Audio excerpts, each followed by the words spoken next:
The following is a 1232 Studios production. It's your What's Up Raiders podcast.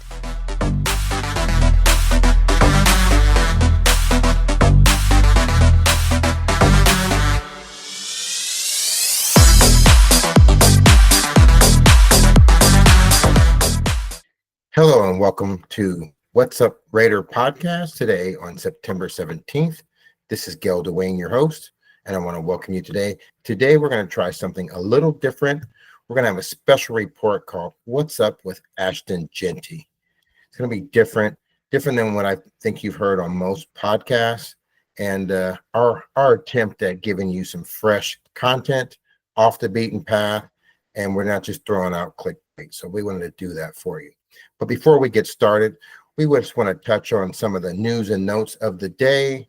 Since the last game, Monday night, the Los Angeles Chargers visited the Las Vegas Raiders home in Las Vegas at Allegiant Field, and it ended up being a 20-9 loss by the Raiders. We've talked about that, and we've talked about the Raiders getting in their own way. And after looking at the film, this game should have been much closer, even though there is that small silver lining that we were able to hold them to just 20 points. The Raiders left some points on the field, and I've said that several times. But let's get down to what you're here for. You're here for the special report. So let's transition over to the news and notes for the day. Excuse me. And following the game, the 29 loss, Geno Smith acknowledged on Raiders.com the game was hard to watch, but that he has learned from it. He's emphasized the importance of decision-making on broken plays and protecting the football. Upon further review, some of those broken plays weren't really Geno's fault. Of course they weren't. We knew the blocking wasn't very good at the center positions. Both of our tackles did well. I'll give DJ Glaze a pat on the back. And we know Colton Miller was just Colton Miller. When he's in shape, he's steady as a rock. But excuse me again, the three guys in the middle, there was a lot of pressure, especially coming up from Dylan Parham's side. So the parts that I saw is when Geno was being flushed out of the pocket, he had the tendency to just wing it and just throw it downfield and hope for a 50-50 ball. And the Chargers are just too good for that. They got an interception, and we literally saw our quarterback throwing to receivers who were covered. And that's always a wincing, face-making situation. You just hope that especially on those tip balls, you just hope the ball goes to the ground. So, again, a lot of teachable tape all the way around. Geno Smith is acknowledging, he's a big boy. He can acknowledge when things are wrong, and that's the only way you're going to get better. So I say kudos to you, Geno. Live and learn, and come out next week firing on all cylinders. There's an article in Raiders.com today that discussed an offensive rebound plan, highlighting the need for improved decision-making from Smith and more balanced play calling. I was critical of Chip Kelly. I felt like he abandoned the run too early. I felt like we were forcing the ball to receivers that weren't open. And, sometimes we just got to be smart. I'd rather take 2nd and 10 instead of an interception or an almost interception or moving backwards. Geno's got to throw the ball away, and we have to have the correct play dialed up. The Chargers played a cover 2, and we sort of played right into their plans. So, again, everybody's got to learn all the way around. Teachable tape, including the coaches. So, Chip Kelly, let's see what you can bring next week. There is been some rumors today about, started yesterday, but today kind of gained more steam about, did Tom Brady break some rules? Is he being inappropriate since he's got a broadcasting job at Fox and he's a part owner? And they're worried about in some of the production meetings, is he on essentially reconnaissance spying missions for the Raiders? Can he gather little tidbits here and there when he's doing these production meetings? So it was reported today that Tom Brady's presence in the Raiders coaching booth during Monday Night Football caused controversy. The NFL clarified that no policies prevent owners from sitting in the coach's booth. Brady is prohibited from attending production meetings in person at team facilities, but is allowed to attend remotely via Zoom. The Raiders' next game against the Commanders will be called by Brady for Fox. So you want to talk about irony? Hopefully he can keep his emotions in check if there's any big plays. So we'll see how that turns out, or just the opposite, any bad plays that he's going to give away that he's pissed. So let's see how that turns out. But this is we're all in new territory here, and it's interesting to see that. So going forward, there's something in the news about Ashton Geanty, and this is going to be the last thing we kind of touch on today. There was a couple of transactions, but you're here to talk about and listen to what the main special report is tonight. But let's just dive into this little thing right here. It says rookie running back Ashton Geanty had a limited workload against the Chargers with only 11 carries. He stated today that he is ready for responsibility of being the Raiders' workhorse back, suggesting he wants more touches moving forward. So Geanty said that in the news, and I wanted to leave that to last because we're going to touch on it here at the What's Up Raiders podcast, and let's dive right into it. So, but first, wait, there's more. But first, let's talk about. Let's remind you that while we go through this, some of this is going to be, we hope, so interesting that some of you want to give your 2 cents and jump in. So let's give you that opportunity. We're going to remind you of the call line we have. You can call, text, or leave a voicemail at 971-319-2976. And Raider Nation, I want to hear you. I want to hear what you have to say. I know you guys are out there in these text threads talking to your homies and your buddies about what's going on. You guys are emailing each other and then going to these Facebook pages. Give me some of that action here. Let's see you guys give your best take and give me your opinions. If you think I'm wrong, I'm wrong. If you think there's something else going on that you can share with Raider Nation, give it to me. Just one moment. Okay, let's continue. So let's go back to why we're here. We talked about the Google Voice, but let's also include the socials. You can email us at whatsupraiders@gmail.com. You can hit us up on X, Blue Sky, TikTok, Instagram, and Facebook, all at What's Up Raiders. Feel free to leave us a like and subscribe. Holler at us on TikTok. You guys are showing tons of love out there. So thank you for all of that. And let's get going on today's special report.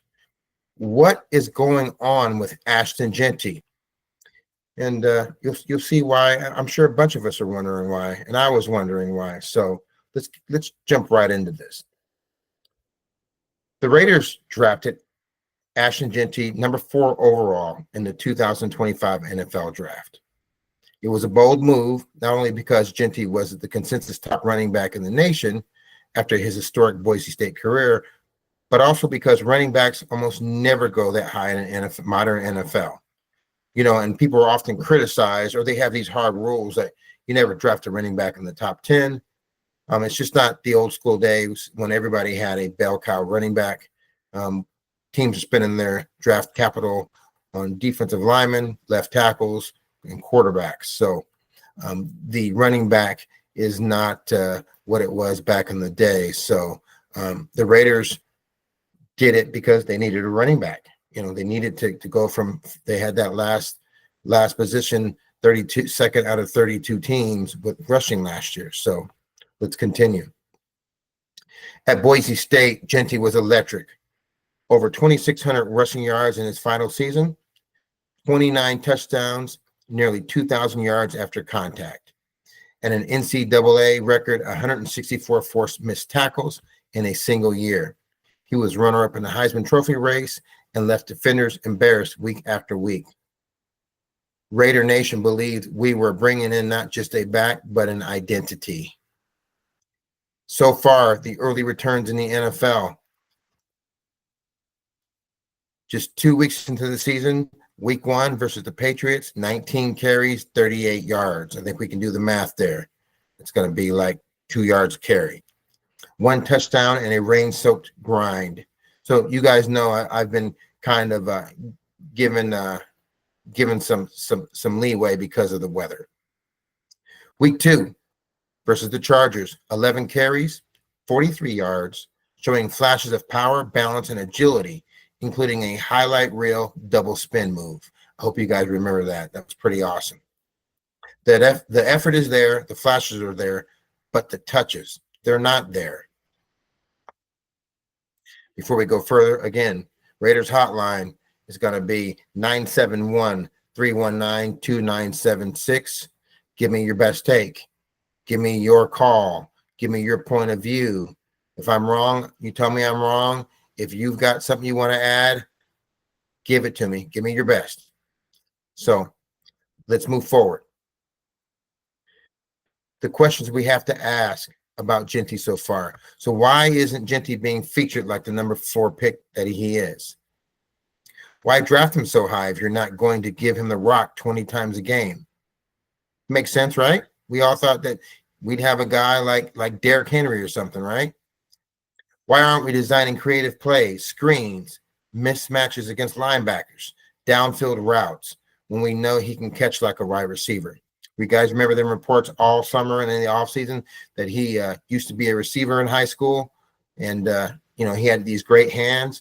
Why aren't we seeing packages that feature him much like the old Rams and their Hall of Famer, Marshall Faulk, putting him in one-on-one matches in the middle of the field against linebackers? You talk about a mismatch, a linebacker one-on-one with him in the open field after a catch, that's a lose for him. So why aren't we seeing these more kind of creative things? Remember, we've got the wizard, we've got Chip Kelly.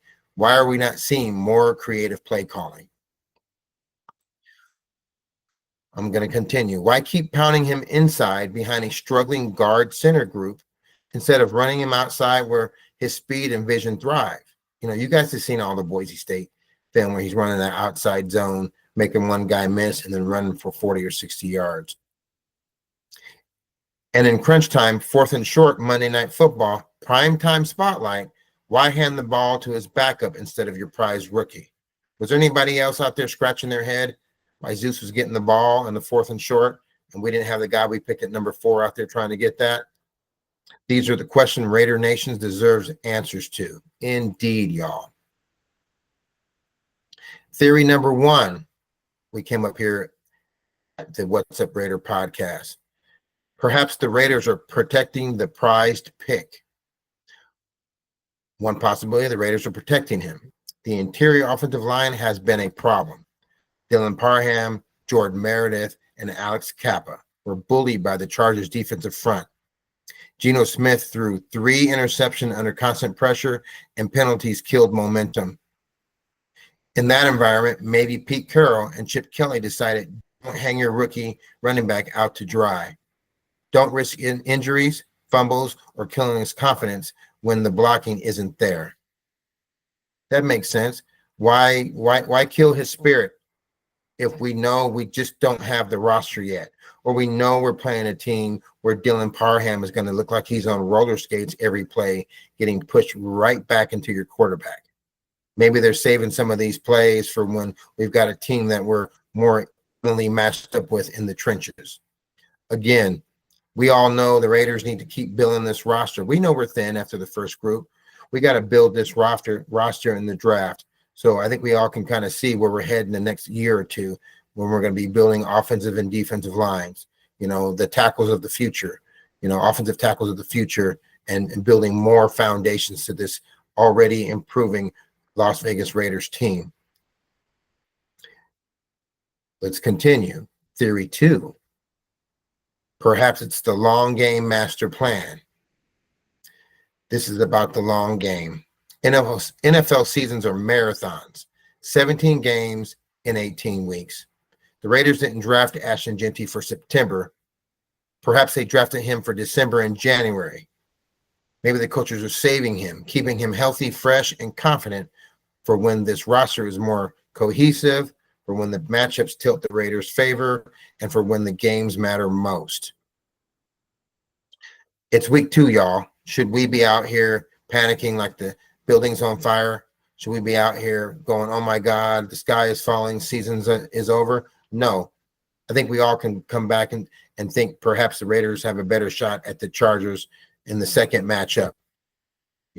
So let's see how we are when we give our line, even the guys that we got. Let's say JPJ's back. We can get that team, that line, those 5 guys working in unison. We've got another theory. We'll call this one Theory 3. Could it be a mistake in the making? Completely counter to the first 2 theories we just talked about. So here's another side. What if this isn't strategy at all? What if it's a mistake? When your offense is sputtering, when your quarterback is throwing picks, when your line is losing battles, isn't that the exact time to lean on your most talented player? By trying to be cautious, are the Raiders missing opportunities to win right now? When Brock Bowers is out there hurt and playing injured, and let's be real, it was obvious. Brock is not right. On a side note, I hope they just sit him. But we've got Geanty out there. Perhaps even with Pete Carroll's, got a Super Bowl winning coach, and we've got the guru play designer and Chip Kelly. Could we just be making a mistake?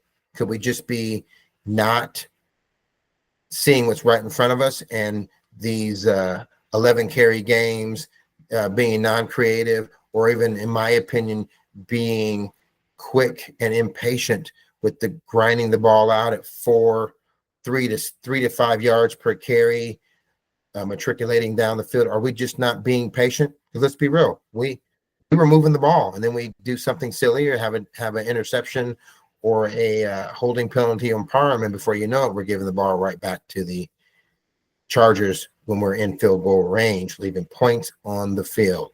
Tisk. And you never do that. Take those damn points. So we're going to move on to my take. Before we get to my take, again, you guys hear me reading this out to you. We've got the call line, 971-319-2976. Let me hear you, Raider Nation. Let me hear your points of views. Give me your takes. Best takes will come online, and the best people who keep calling in will be invited to be regulars on the show. So be sure to give us your best take at 971-319-2976 and hit us up on all the socials at What's Up Raiders. So here's my take on all of this.